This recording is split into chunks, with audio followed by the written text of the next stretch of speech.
jërë ngeen jëf mbokk yi ñu ngi leen di nuyu di leen ziar di leen bégee waaye aussi di leen kontaane kulluhum fu waay mën a nekk rek di ñu bàyyi xel fii nga xam ne mooy sur la télévision Jamal TV bégee nañu leen bu baax a baax tey nag bu ngeen ma gisee fi ma nekk nii maa ngi fi nga xam ne mooy boori HLM route de Dakar ci li nga xam ne mooy wetu route nationale bi tey ñu ñëw fi nag ànd ceeg waa diaspora d'art plastique bi nga xam ne ñoo nekk fi à Thiès di ay association d'artistes yi nga xam ne ñoo nekk fii à Thiès et un peu partout dans le diaspora yi nga xam ne nekkoon nañu ci dëkk bi ñi ngi à l'étranger ñenn ñi des fii aussi diaspora d'art plastique de Thiès yi nga xam ne ñoom ñoo woote tey ci benn li nga xam ne workshop lañ koy tuddee fas yéene ko def fii nga xam ne mooy ci place bu yaatu bi nga xam ne moo nekk ci boori HLM route de Dakar alors tey dañ leen fee fekk si ñu nekk ci ay exercices yi nga xam ne ñu ngi ci di def peinture art plastique lépp li nga xam ne mooy tourner autour de l'art bi nga xam ne en général vraiment di def ay taxawaay yu am solo fi ñuy taxawee jox leen seen tableau à partir de zéro ñu nekk ci loolu maanaam def ay exercice ba produit fini bi ñu xool lu muy doon looloo waral gis ngeen image yi nga xam ne ñu ngi leen koy présenté loolu moo tax la télévision Jamal TV déplacement bi nga xam ne mooy bi war pour ñëw xool suñu mbokk yi nga xam ne ñooy suñu mbokk artistes yi nga xam ne vraiment l'art li ñuy wax naan il n'a pas de prix l'art li ñuy wax naan c'est un savoir boo xam ni dafa nekk ci doomu aadama yi waaye savoir la boo xam ne bu am solo la bu am taxawaay léegi nag sama caméraman Momo da nga may topp rek bu ko defee ñu gisante ak gars yi xool li nga xam ne ñu ngi koy def mu gën a yaatu gën a kawe léegi.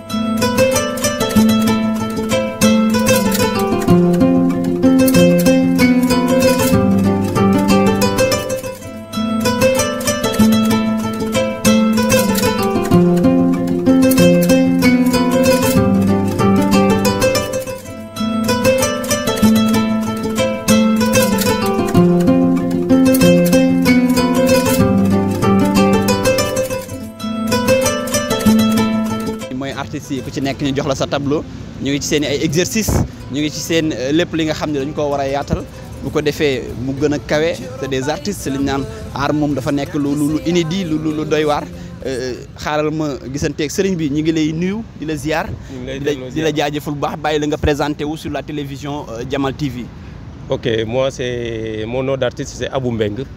Waaw artiste résident en Italie. Ok. waaw ñu ngi woon ci art bi bu yàgg avant ñu fiy jógee yàlla def ñu ñëwaat fi aussi àndaat ak sunu gars yi ñu fi bàyyi woon. pour def journée bi quoi. D'accord alors tey suñu lañ gisee nii ñu gis ni gars yi ku ci nekk tableau à partir de zéro la ko yoree fi ne nii yéen a ngi évoluer ci tableau yi daanaka fi ñu toll nii tey bu ñu doon expliquer un peu sur l'art tey taxawaay bi gars yi maa ngi gis de part et d'autre ku ci nekk mi ngi ci yëngu bu baax a baax ba affaire yaa ngi avancé daanaka ku ci nekk mi ngi waaj a pare tableau. waaw bon en fait xam nga artiste moom ku ci nekk ak sa voix. bon am na ñoo xam ne dinañ def du figuratif ñii dinañ def art abstrait ñii dinañ def collage. donc ku ci nekk ak sa style.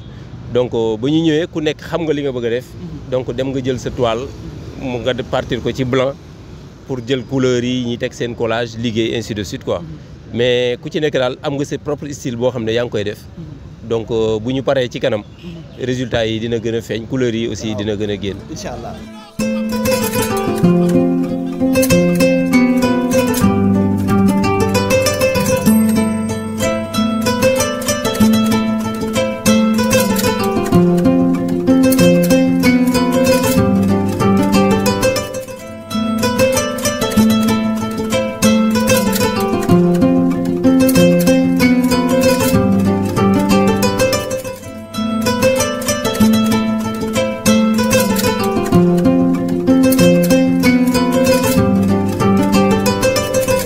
gars yi ñoom tamit ñi nga xam ni ñoom tamit artistes yi vraiment voilà ñoom tamit ci taxawaay bi sëriñ bi ñu ngi lay nuyu.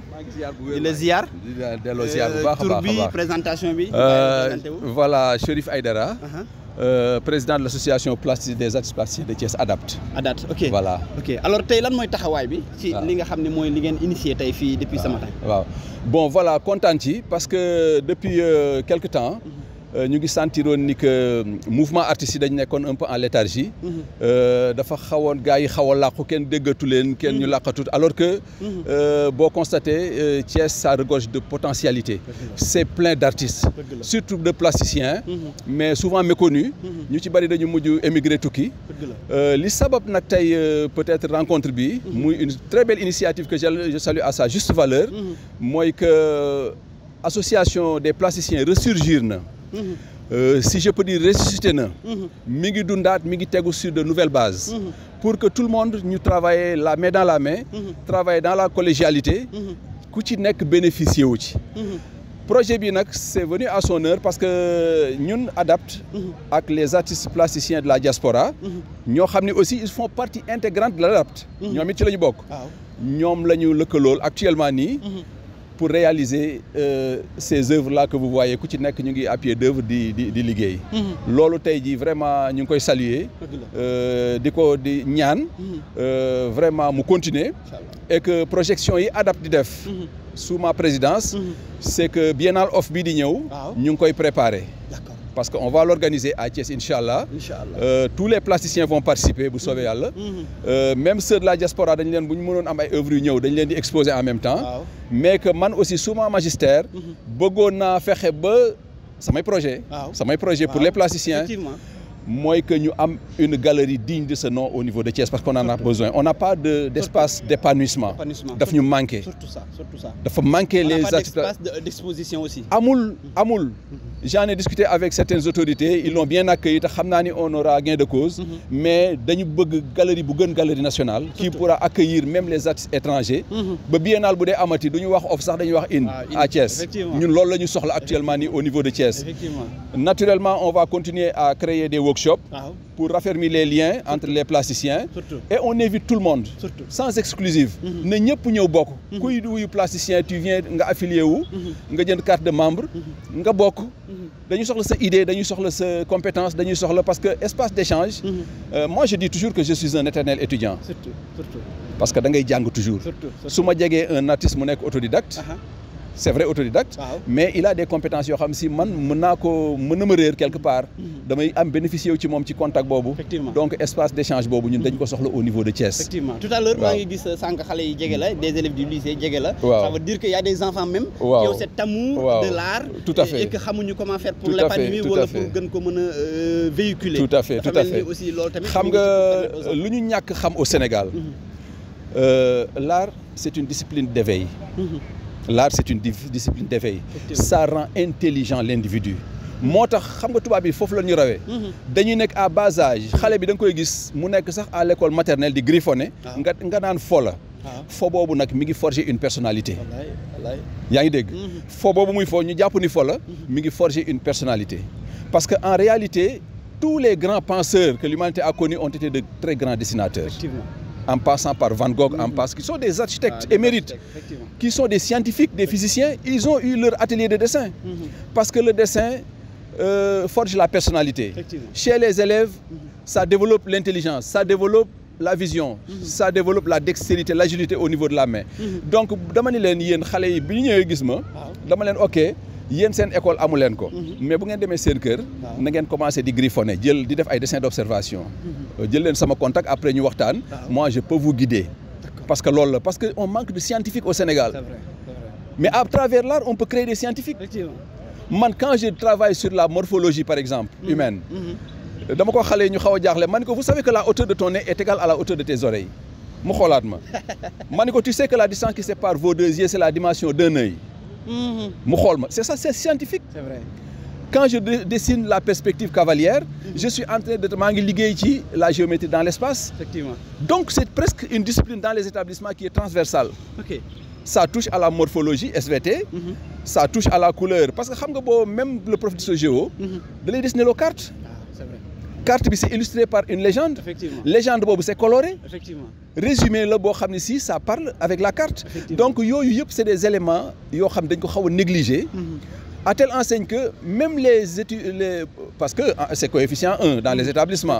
Ce qui est grave. Coefficient 1 parce que amuñu professeurs yu doy dans tous les établissements. donc il faut augmenter le nombre de recrutement des professeurs. ñuy jàngale ci lycée ak collège yi. surtout di imprégner xale yi ci ce qui est parce que histoire de l'art. mais ça parle de l'histoire d'un peuple. Effectivement. Tu sais que une œuvre d'art peut retracer l'histoire d'un peuple. L'histoire d'un peuple.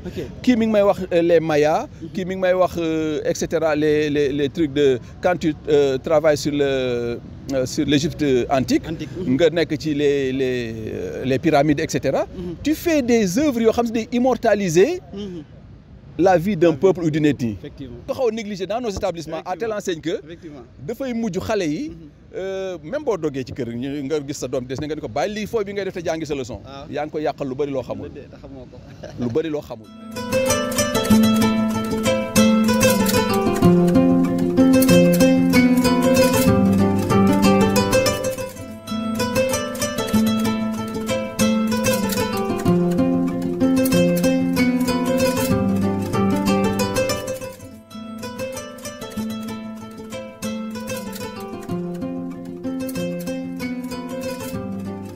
lan moo la inspiré tey ba tey nga yegg si fii pour mën a bokk ci workshop bi indi sa ay expérience ak li nga xam ni jàng nga ko ci ay aptitude pour ñëw defar tableau. man moom jànguma ko 2021 laa commencé def. peut-être mën naa wax ni sama papa laa ko jëlee parce que moom artiste la woon mais exploité wu ko woon daal. ñi gis ni ñi ngi jàkkaarloog li nga xam ne mooy benn tableau boo xam ni dafa mel ni finir nga ko suñu gisee. ah pare na waa signature. d'accord signature rek moo des léegi tey soo ñu mënoon expliquer réellement tableau bi lan moo la animé ba nga defar tableau bu mel nii ak ni mu yànjee nii. ah sama inspiration la rek comme coucher du soleil avec des cocotiers waaw.